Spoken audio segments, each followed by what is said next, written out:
Hello বন্ধুরা, কেমন আছেন? আশা করি অনেক ভালো আছেন। হ্যাঁ, আজকের এই ভিডিওতে আপনাকে দেখাবো রাজনৈতিক কাণ্ড কারখানা। আমাদের ইশরাক হোসেনকে এই নগর ভবনে জাতির পিতা হিসেবে। ইশরাক কি বৈধ? আমরা কি ইশরাককে ভোট দিছি আজ মেয়র হয়েছে? একদল খাইছে আরেক দল খাওয়ার জন্য রেডি আছে। এই দেশে চোর বদলায়, চুরি বন্ধ হয় না। বাংলাদেশের রাজনীতিতে কি হচ্ছে সকল কিছু দেখাবো। 400 আসনের মধ্যে 300 আসন এনসিপির ঘরে থাকবেন। পুকুরের মুখ থেকে বাঘের মুখে পড়েছি। বললাম যে ধর ধর ধর। হ্যাঁ, ভিডিওটি শুধুমাত্র এন্টারটেইনের জন্য, আমি কোনো পলিটিক্যাল ব্যক্তি নয়। জনগণের মতামতের উপর ভিত্তি করে আজকের এই ভিডিওটি চলুন শুরু করা যাক। ইশরাক কি বৈধ? আমরা কি ইশরাককে ভোট দিছি আজ মেয়র হয়েছে? আর আবার কে শপথ? হ্যাঁ, এক ভাই বলতেছেন ইশরাক কি বৈধ, তবে ইশরাক সাহেব মনে করতেছেন নগরবাসী তাকে চায়। ইশরাকের বিষয়ে যদি কোনো ধরনের নাটক করা হয়, সমগ্র বাংলাদেশে এই আন্দোলন গড়ে তুলব।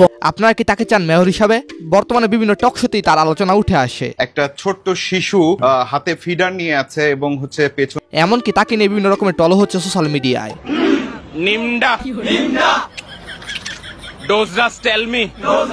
তার দেখা দেখে অনেকে বিভিন্ন জায়গা থেকে নিজেকে মেয়র হিসেবে ঘোষণা করছে। নিজেকে ফেনী পৌরসভার মেয়র হিসেবে ঘোষণা করছি। ইশরাতকে যেহেতু আপনার প্রার্থীটা ফিরে দিয়েছেন, হিরো আলমের দাও বৈধ হয়েছে। আবার অনেকে রাষ্ট্রপতি হবার জন্য দিনরাত প্রেস ব্রিফিং করছেন। সবার কাছে দোয়া চাই, ভোটও চাই। আমি প্রধানমন্ত্রী হিসেবে ভোট চাই। এইদিকে একইভাবে এনসিপি কে নিয়ে মানুষ টল করে। ও করতেই পারে, কি করতে যেমন চাই তাই করবা, ঠিক আছে? তো এই ব্যাপারে আপনাদের কি মতামত কমেন্টে জানাবেন। গত 16টা বছর যেভাবে আমাদের উপরে অত্যাচার করেছে। সোনামণি, আপনার বয়স কত? তো তারপর জিএম কাদের যখন নির্বাচন চান, জিএম কাদের বলছে তিনি সংস্কার চান নাকি নির্বাচন চান, এই বিষয়ে কি কে বলছে? জিএম কাদের কে উনি? হাসনাত আব্দুল্লাহর মতো করে আমার একটা কথা বলতে মন চায়। আমার চ্যাটার বাল হাত ফালা কথা। ডক্টর ইনুস, তোমাকে আমি হুঁশিয়ারি করে বলতে চাই, তুমি ডিসেম্বরের মধ্যে নির্বাচন দিবে। আপনি কেডা গো ভাই নির্বাচন নিয়ে এত উত্তেজিত হইলেন? আমরা জুলাইয়ে যুদ্ধ করছি, আমরা যদি মুক্তিযোদ্ধা না হই তাহলে 71-এর ওরাও তো মুক্তিযোদ্ধা না। ও আচ্ছা, জুলাইয়ের মুক্তিযোদ্ধা। সেলুট ভাই, সেলুট আপনাকে। স্যালুট ভাই, স্যালুট। হ্যাঁ, আপনি কে? ছাত্রদল সভাপতি ইউনিয়নের। ছাত্রদল সভাপতি হলে আমাদের কি হচ্ছে? আমাদের কি হচ্ছে? আচ্ছা, এই বাংলায় কি আপনারা চান কোন রাজনৈতিক দল রাজনীতির নাম ভাঙিয়ে অবৈধ কোনো কার্যকলাপ করুক? অন্যদিকে ছাত্র দলের সভাপতি শিবিরের উপর দায় চাপিয়ে দেওয়ার কথা বলে সমালোচিত হয়েছিলেন। আরেক সাংবাদিক তাদেরকে হেয় করে বলে, আপনারা কি প্র্যাকটিস করে আসেন নাই? আপনারা আগে প্র্যাকটিস করে আসেন না? কি বলবেন সংবাদ সম্মেলনে? আওয়ামী লীগ যেমন জামাত বিএনপির উপর দায় চাপিয়েছে, এখন তেমনি বর্তমান রাজনৈতিক দলগুলো ওই রকম ভাবে দায় চাপাচ্ছে। বিএনপি নামে আমি কোন দল চিনি না, বিএনপি কোন রাজনৈতিক দল না, এটা একটা সন্ত্রাসী সংগঠন। বিএনপি সন্ত্রাসী দল, আর তারা হলো অলিয়া উলিয়া। 22 বছর ধরে চাহাদ্দ ছাড়ি নাই, ডেলি 70-80 রাকাত নফল নামাজ বেশি পড়ি আল্লাহর রহমতে। দেখছেন, এই জন্যই তো তাদেরকে বলি অলিয়া উলিয়া। আমাদের ইশরাক হোসেনকে এই নগর ভবনে জাতির পিতা হিসেবে। এক ভাই কমেন্ট করেছেন, এক জাতির পিতা যেতে না যেতেই আরেক জাতির পিতার আবির্ভাব। যখন বললাম যে ধর ধর ধর ধর ধর এটা। আচ্ছা, যাত্রাবাড়ি কমান্ডারের নাম কি বলেন তো দেখি? বললে কিন্তু পরিষ্কার আছে। আচ্ছা ভাই, এত পাগল হইলে কি চলে? রাজনীতি করেন, ভদ্রভাবে করেন। কেউ যদি চাঁদাবাজি করতে আসে বলবেন চাঁদার টাকা হাসনাত আব্দুল্লাহকে দিয়ে এসেছি। হ্যাঁ, রিল্যাক্সে কথা বলতে হবে, আর এত নাচানাচি করার তো কোনো মানে হয় না।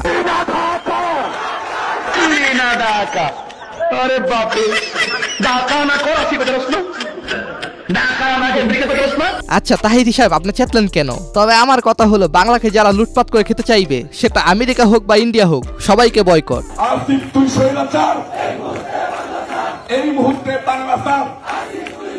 আরে, এক স্বৈরাচার যেতে না যেতেই আরেক স্বৈরাচারের আবির্ভাব করে দিলেন ছাত্র দলের এই ভাই। আসিফ কি আসলে স্বৈরাচার নাকি ভালো মানুষ, সেটা কমেন্টে প্রমাণ করবেন। তো চলুন কমেন্টে একটা ফাটাফাটি লাগাই দিই। মানে আপনি কি উপদেষ্টা আসিফের সাপোর্টার নাকি ইশরাকের?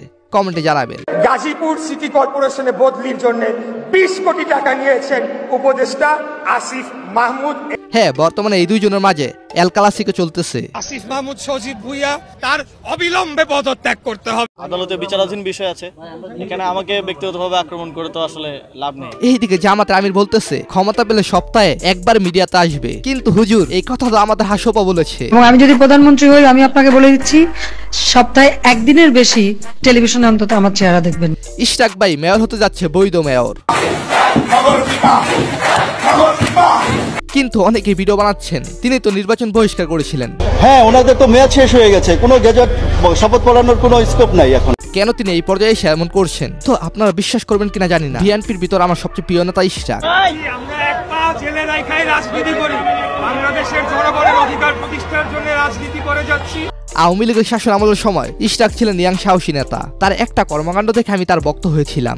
এক আন্দোলনের সময় তার দলের একজন কর্মীকে পুলিশ ধরে নিয়ে যায়, তারপর সে একাই বাঘের মতো সেই কর্মীকে ছিনিয়ে আনে। হ্যাঁ, তখন তার এই কাজকে দেখে আমি মনে মনে বলেছিলাম হয়তো তার মতো এরকম 10টা নেতা থাকলে দেশ পরিবর্তন হবে। হ্যাঁ, তেমনি ভাবে জুলাই আন্দোলনে সাহসী অনেক নেতা বের হয়েছিল, যার ফলে আজকের এই বাংলাদেশ মুক্ত। আমাদেরকে মেরে তারপরে যে কোনো সিদ্ধান্ত বাস্তবায়ন করতে হবে। তো আরেকজন যেখানে ছোট বাচ্চা দেখে সেখানেই এমন যদি হতো আমার দেশের শাসক। ভাগ্যিস ওই দিন নাহিদ ইসলাম বেঁচে গেছিল। 400 আসনের মধ্যে 300 আসন এনসিপির ঘরে থাকবে ইনশাআল্লাহ। আচ্ছা, তারা নির্বাচনে কয়টি আসন থেকে জয়লাভ করতে পারে কমেন্টে জানাবেন। সারা বাংলাদেশে যদি নির্বাচন হয়, যদি সমন্বয়করা 5টা আসন পায়, তাহলে আপনারা সবাই আমার এই লটকে রাজু আসতে পারেন না। নাহিদ আসিফকে নিয়ে যে স্লোগান ভাইরাল হয়েছিল, বলো নাহিদ বলো কিছু হবে না রে, সব শালারা বাইচা যাইবো বঙ্গোপসাগর। হ্যাঁ, বঙ্গোপসাগর তো বাইসা যাইব যদি আপনাদের এক নেতার মতন সবাই প্রস্রাব করে ভাসিয়ে দেন। যদি বিএনপির লোকরা প্রস্রাব করে একমাত্র, তাহলে প্রস্রাবের তরে ভেসে বঙ্গোপসাগরে গিয়ে পড়বে। চলুন দেখি এই বিষয়ে উজান টিভি কি বলেছে। যখন বাসার সামনে বালুর ট্রাক ছিল, তখন কিন্তু ট্রাকের উপর উঠে প্রস্রাব করে দিলে ওই বালু কিন্তু ট্রাক দিয়ে ধুইয়ে নামিয়ে যাইতে। গত 16 বছর আপনার প্রস্রাব করতে নিষেধ করছে কেডা? তবে মির্জা ফখরুল কিন্তু ছাত্রদের কৃতিত্ব স্বীকার করেছেন। আন্দোলনের সঙ্গে শিক্ষার্থীরা সরাসরি জড়িত, আমরা এই আন্দোলনের সঙ্গে কখনোই সরাসরি জড়িত নই। তো মির্জা ফখরুলকে বিএনপির যোগ্য একজন নেতা মনে হয়, কারণ সে সবার প্রশংসা করতে পারেন। এক নেতা এক দেশ, বঙ্গবন্ধু বাংলাদেশ। হ্যাঁ, যে কোনো দলের ভালো নেতার প্রশংসা অবশ্যই করা যায়, কিন্তু কিছু নেতা অকৃতজ্ঞ। নির্যাতিত হলাম আমরা, ওনারা 5 দিনে 10 দিন ওনাদের স্বাধীন করে ফেলেছে। সেই বিপ্লবের মাস্টারমাইন্ড ছিলেন দেশনায়ক তারেক রহমান। তবে হ্যাঁ, তারেক জি এই আন্দোলনে গুরুত্বপূর্ণ ভূমিকা পালন করেছে। ছাত্ররা সরাসরি যুক্ত থাকলেও এই আন্দোলনে সবচেয়ে বড় ভূমিকা পালন করেছেন জামাত, বিএনপির মতো বড় বড় দলগুলো। সহযোদ্ধার মতো ভূমিকায় থাকার কাজগুলো করেছিল বাংলাদেশ ইসলামী ছাত্র শিবির।